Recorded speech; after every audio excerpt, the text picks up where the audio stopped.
On the first day of the 3rd month after the Israelites left Egypt, on that very day they came to the desert of Sinai.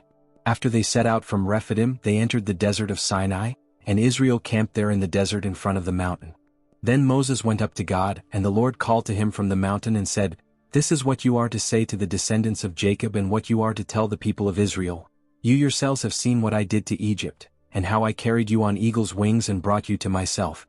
Now if you obey me fully and keep my covenant, then out of all nations you will be my treasured possession. Although the whole earth is mine, you will be for me a kingdom of priests and a holy nation. These are the words you are to speak to the Israelites."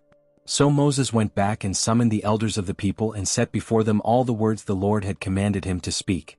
The people all responded together, "We will do everything the Lord has said." So Moses brought their answer back to the Lord. The Lord said to Moses, "I am going to come to you in a dense cloud, so that the people will hear me speaking with you and will always put their trust in you." Then Moses told the Lord what the people had said. And the Lord said to Moses, "Go to the people and consecrate them today and tomorrow. Have them wash their clothes and be ready by the 3rd day, because on that day the Lord will come down on Mount Sinai in the sight of all the people. Put limits for the people around the mountain and tell them, 'Be careful that you do not approach the mountain or touch the foot of it. Whoever touches the mountain is to be put to death. They are to be stoned or shot with arrows, not a hand is to be laid on them. No person or animal shall be permitted to live. Only when the ram's horn sounds a long blast may they go up to the mountain.'" After Moses had gone down the mountain to the people, he consecrated them and they washed their clothes. Then he said to the people, "Prepare yourselves for the 3rd day. Abstain from sexual relations."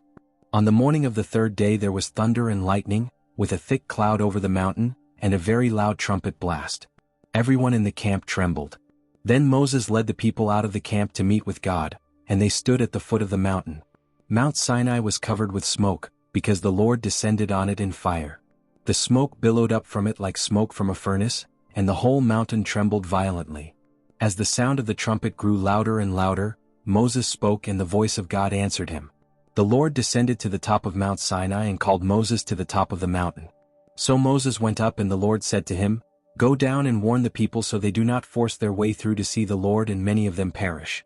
Even the priests who approach the Lord must consecrate themselves, or the Lord will break out against them." Moses said to the Lord, "The people cannot come up Mount Sinai because you yourself warned us. Put limits around the mountain and set it apart as holy." The Lord replied, "Go down and bring Aaron up with you. But the priests and the people must not force their way through to come up to the Lord, or he will break out against them." So Moses went down to the people and told them,